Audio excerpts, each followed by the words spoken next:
Okay, దేవుని వాక్యము మనం ధ్యానం చేద్దాము. యోహాను సువార్త 9వ అధ్యాయంలో, యోహాను సువార్త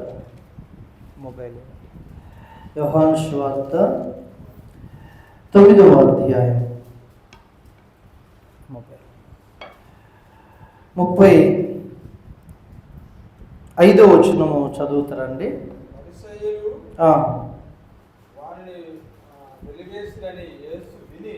పరిసయ్యులు వానిని వెలివేసిరని యేసు విని వానిని కనుగొని, నీవు దేవుని కుమారుని యందు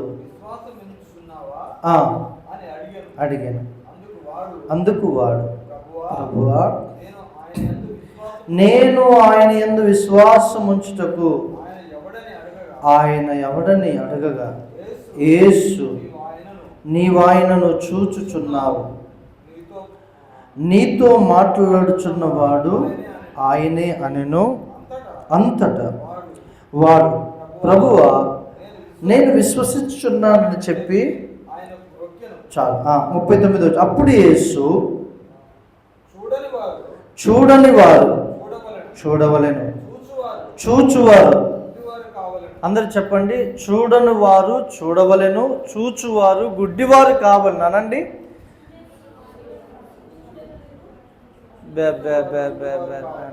మరలా చూడని వారు చూడవలెను, చూచువారు చెప్పండి అను తీర్పు నిమిత్తము నేను ఈ లోకమునకు వచ్చిందని చెప్పాను. ఆయన యొద్దనున్న పరిసయ్యులు కొందరు ఈ మాట విని, మేమును గుడ్డివారమా అని అడిగిరి.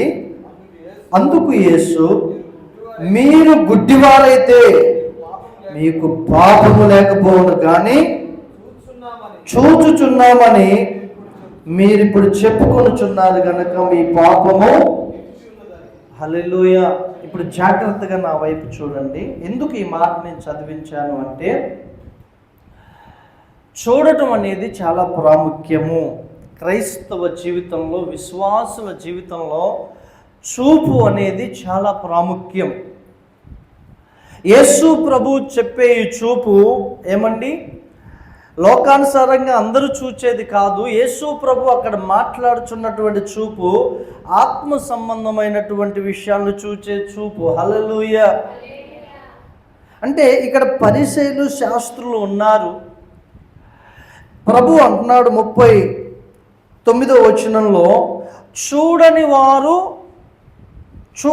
చూడవలెను, చూచువారు గుడ్డివారు కావాలని తీర్పు నిమిత్తం నేను వచ్చాను.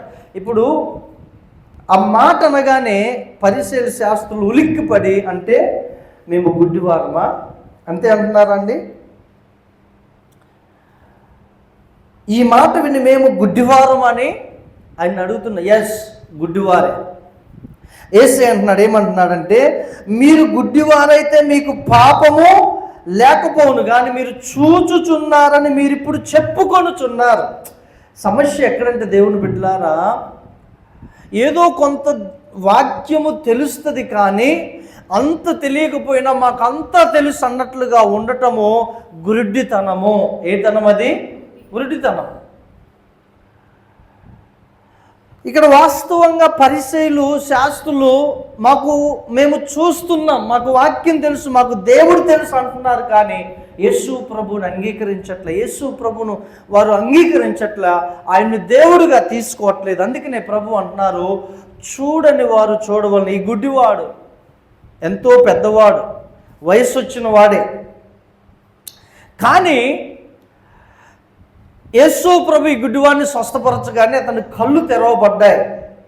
చూస్తే కళ్ళు తెరవబడ్డాయి. నన్ను యేసు ప్రభు నా కళ్ళు తెరిచాడు, నేను ఆయన ఎరుగుదును, ఆయన పాపలు వినడని ఆయన ఎరుగుదును, కానీ ఎవడెన్నో దైవభక్తి గలవాడైన ఆయన చిత్తము చొప్పున జరిగించిన వాడిని వినునని నాకు తెలుసు అని అంటే, రే నువ్వు మాకే బోధ చేస్తున్నావా, మాకే బోధించడానికి వచ్చావా అనేసి ఆ గుడ్డివాడైన స్వస్థత పొంది కన్నులు కలిగిన వాడిని సమాజంలో నుంచి వెలివేశారు. ఎవరు? పరిసయ్యులు. 35వ వచనం ఏం చెప్తుంది? పరిసయ్యులు వానిని వెలివేసిరని. హల్లెలూయా, హల్లెలూయా. మీకు క్లియర్గా రావాలంటే 28వ వచనం చూడండి.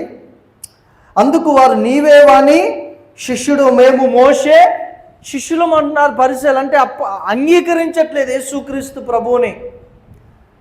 పరిసయ్యులు యేసుక్రీస్తు ప్రభువుని అంగీకరించట్లేదు. ఎందుకు అంగీకరించట్లేదు అనంటే, యేసు ప్రభువుని ఒక మతంలో చూస్తున్నారంటే, మా మతం వేరు, యేసుక్రీస్తు మతం వేరు. ఆయన ఒక ప్రవక్త, ఆయన తనను తాను దేవుడిని చెప్పుకొనుచున్నాడు, కానీ మా దేవుడు వేరే ఉన్నాడు, ఆయన దేవుడు కాదని యేసుక్రీస్తుని యేసు ప్రభు ఏమో నా తండ్రి పంపిస్తే నేను ఈ లోకానికి వచ్చాను అంటున్నాడు. హల్లెలూయా. మనలో చాలామంది క్రైస్తవుల్లో దేవుని బిడ్డలారా మతములోనే ఉంటున్నాము, కానీ యేసుక్రీస్తు ప్రభువుని నిజముగా చూడలేకపోతున్నాం, గుడ్డివారముగా ఉంటున్నాం. ఆయనతోటే వెంబడిస్తున్నాం, ఆయననే ప్రార్థిస్తున్నాం, ఆయన పేరు చెప్పుకొని బ్రతుకుతున్నాం, కానీ ఆయన ఎవరో మనం వెనక్కుండా ఉన్నాం. హల్లెలూయా. అర్థమవుతుందా మీకు? ఆయన సన్నిధికి వస్తున్నాం, ఆయన్ని ప్రార్థిస్తున్నాం, కానీ వ్యక్తిగతంగా ఆయన్ని ఎరగకుండా ఒక గురుడ్డితనాన్ని మనం కలిగి ఉన్నాం. వాక్యం తెలుసు బాగా పరిసయ్యులకు, శాస్త్రులకు వాక్యం బాగా తెలుసు, కానీ యేసయ్య తెలియడు. చూస్తున్నారు ఆయన, కానీ ఆయన యేసయ్య అన్నట్లుగా గుర్తుపట్టట్లే. అందుకే ఆయన అంటున్నాడు, చూచువారు గుడ్డివారు కావలను, చూడని వారు చూడవలెను అని అంటున్నాడండి ప్రభు. మీరు చూడండి, మీరు క్రైస్తవులేనండి అంటాం మనం ఆశ్చర్యంగా. ఎందుకంటాం తెలుసా? వారు ఎప్పుడు కూడా మందిరానికి రారు ఆదివారం.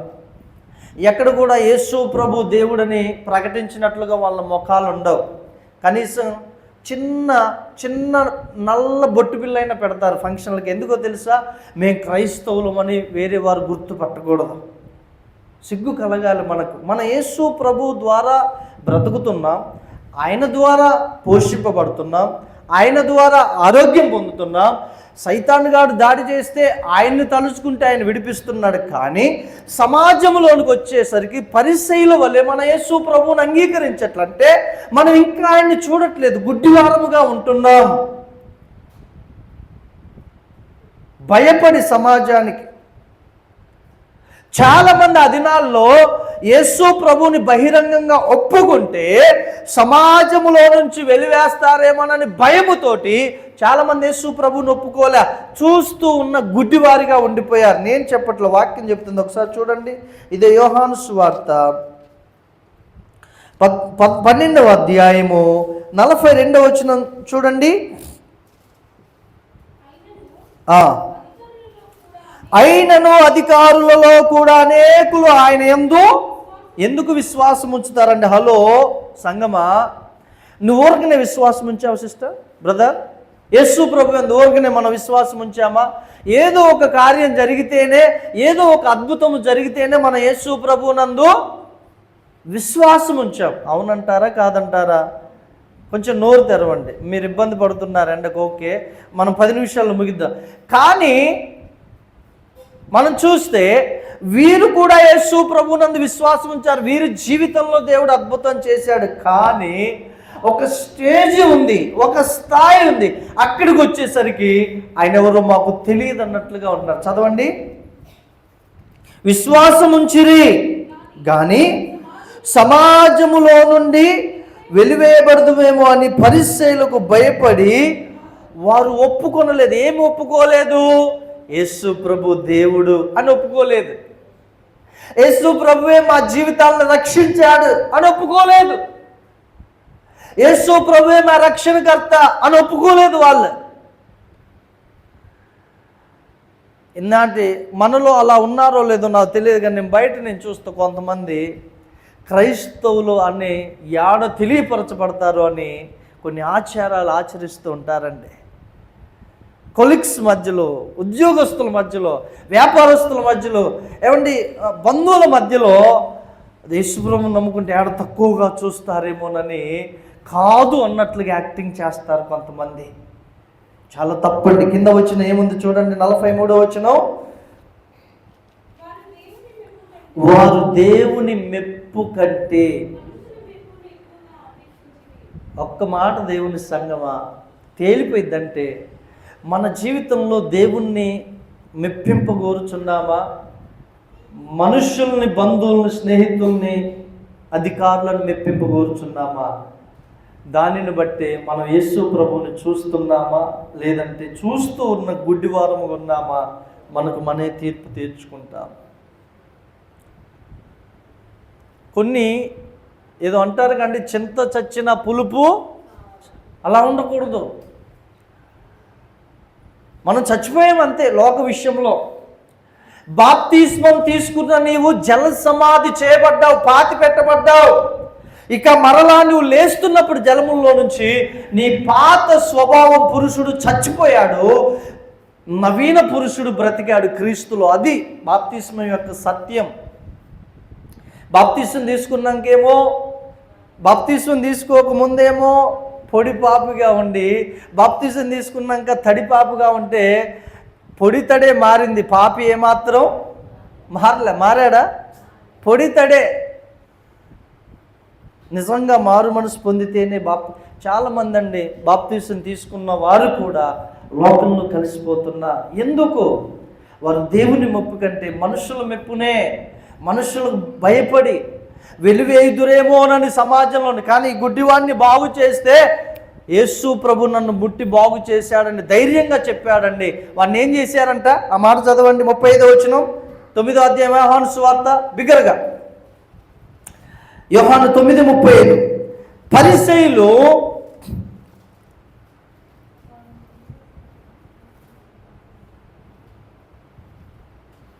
ఎత్తుక్కోండి, ఒక గంట సేపు ఎత్తుక్కోండి, పర్లే, ఏం కాదు.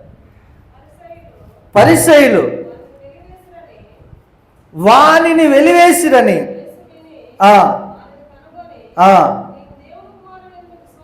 చూశారండి అమ్మా. పరిసయ్యులు వాడిని ఎదిలేశారు సమాజంలో నుంచి. కానీ యేసు ప్రభు వెలివేశాడా? కనుగొన్నాడంట.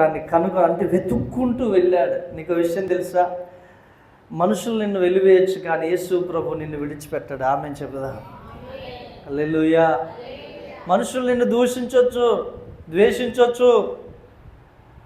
సిగ్గు శరం లేని మనుషులు, క్రైస్తవులు చాలామంది ఉన్నారు.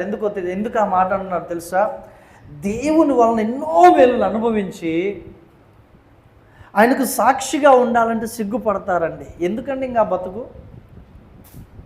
ఎందుకు ఇంకా బతుకు? మనం ఆలోచిద్దాం ఒకసారి. దేవుని వలన బ్రతుకుతున్న మనం ఆయన కొరకు నిలబడకుండా ఇంకెవరి కొరకు నిలబడతాం? సాతాను అంటారు, ఇక ప్రభువా ఆయన్ని నువ్వు బ్రతికించావు, నీ కొరకు ఆ నిలబడమంటే సిగ్గుపడుతున్నాడు, ఇది నీ కుమారుడు, ఇది నీ కుమార్తె ఏమో చేస్తాడు. తెలివేనండి. ఒక ముస్లిం క్రైస్తవుడు అన్నాడు, రాజమండ్రిలో ఉంటాడు, ఒరే బాబు మీరు మమ్మల్ని వెలివేయటమేంటరా బాబు, మేమే ఈ దినం నుంచి మిమ్మల్ని వెలివేసామన్నాడు. హల్లెలూయా.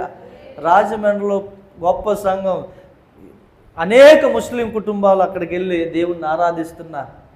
ఈరోజు దేవుణ్ణి ఎంత అవమానపరిచేవారు ఉన్నారంటే ఏమొస్తుందండి? చావు బ్రతుకుల్లో యేసే నిన్ను బ్రతికించాలి, కానీ ఏదన్నా విషయానికి వస్తే బంధువులను నువ్వు గణపరుస్తావు యేసే కంటే. ఇదేనా? అంటే నువ్వు చూస్తున్నా, చెప్పాలి, నువ్వు చూస్తున్నా గుడ్డివాడివి. ఎందుకు ఈ మాట చెప్తున్నానంటే, ఇప్పుడు లూకా సువార్తలోనికి రండి, 24వ అధ్యాయము, 24వ అధ్యాయం లూకా సువార్త 25వ వచనం నుంచి చదవండి. అందుకాయన, అవివేకులారా, ప్రవక్తలు చెప్పిన మాటలన్నిటినీ నమ్మని మందమతులారా, క్రీస్తు ఇలాగు శ్రమపడి తన మహిమలో ప్రవేశించిన అగత్యము కాదా అని వారితో చెప్పి, మోషేయు సమస్త ప్రవక్తలను మొదలుకొని లేఖనములన్నిటిలో తన్ను గూర్చిన వచనముల భావమును వారికి తెలిపెను. ఇంతలో తాము వెలుచున్న గ్రామము దగ్గరకు వచ్చినప్పుడు ఆయన ఇంకా కొంత దూరము వెళ్ళున్నట్లు అగుపడగా వారు సాయంకాలము కావచ్చినది, ప్రొద్దుగుంకినది. జాగ్రత్తగా వినండి, ఈ సంభాషణ ఎవరితో చేస్తున్నారు వీళ్ళు? హలో, అయ్యో అవునక్క.